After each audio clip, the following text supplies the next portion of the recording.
Hello, নমস্কার সবাইকে। আশা করছি সবাই খুব ভালো আছো, সুস্থ আছো। Welcome to my mini blog. আজকে আমাদের পাড়ায় মা জগদ্ধাত্রী নবমী পুজো, তাই আমরা সবাই এখানে জোগাড় করতে বসে পড়েছি। আচ্ছা, তোমরা কি জানো যে মা জগদ্ধাত্রীর পুজো কেন হয়, কি কারণে মা কিসের বধ করেছিলেন? সেটাই আজকে বলার জন্য এই ব্লগটা রইলো। অনেকেই যারা কলকাতায় বা পশ্চিমবঙ্গে থাকে তারা জানে যে মা জগদ্ধাত্রীর পুজো কেন হয়। যারা জানে না তাদের জন্য এই ব্লগটা রইলো।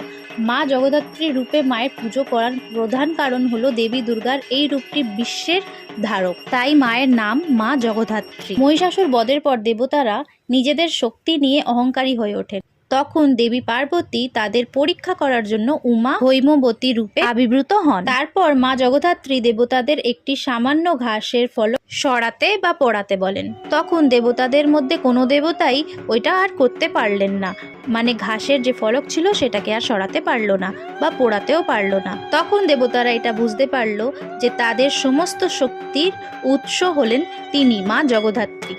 দেবী তখন তাদের অহংকার দূর করার জন্য মা জগদ্ধাত্রীর রূপে দর্শন দেন। প্রতিমাতে সিংহ একটি হাতিকে, যার নাম হচ্ছে করিন্দ্রাসুর, দমন করে রাখে, যা অহংকার বা বিনাশের প্রতীক। এইবার জানা যাক যে করিন্দ্রাসুর কে ছিল। করিন্দ্রাসুর ছিল একটা হস্তি রূপের অসুর। মা জগদ্ধাত্রী করিন্দ্রাসুরকে বধ করেছিলেন, যিনি একটি মহাহস্তির রূপে অসুর ছিলেন।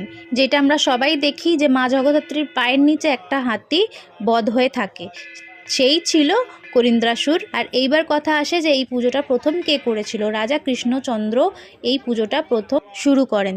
মা জগদ্ধাত্রী নিজে ওনাকে স্বপ্নাদেশ দিয়েছিলেন, তারপর থেকে এই পুজো শুরু হয়। তাহলে জগদ্ধাত্রীর এই পুজোর কথাটা আপনাদের কেমন লাগলো অবশ্যই জানাবেন। আর হয়তো আমার কোনো ভুল হয়ে যেতে পারে, আমি পুরোপুরিটা হয়তো নাও জানতে পারি বা অর্ধেক জানতে পারি। যদি কারোর পুরোটা বা অন্যরকম কিছু জানা থাকে তাহলে আমি খুব উৎসুক জানার জন্য। কোনো যদি ভুল হয়ে থাকে অবশ্যই ক্ষমা করবেন। আর আমাদের পাড়ার মা জগদ্ধাত্রীর মুখটা এতই মিষ্টি হয়েছে, এইবার মা এত সুন্দর লেন্স লাগিয়ে আইল্যাশেস লাগিয়ে এইবারে এসেছেন, মানে সামনে দেখেই মুগ্ধ হয়ে যাচ্ছি। মায়ের পুজোটা প্রায় শেষ হয়ে গেল। আপনাদের সাথে গল্প করতে করতে বা গল্প বলতে বলতে প্রায় আমাদের এখানকার পুজোও শেষ হয়ে গেল। ব্লগটা কেমন লাগলো অবশ্যই জানাবেন। খুব ভালো থাকবেন, সুস্থ থাকবেন আর সবসময় হাসি খুশি থাকবেন। মা জগদ্ধাত্রী যেন সবার উপরে নিজের কৃপা বানিয়ে রাখুক। তাহলে আজকের মতো এইটুকুনি, টাটা।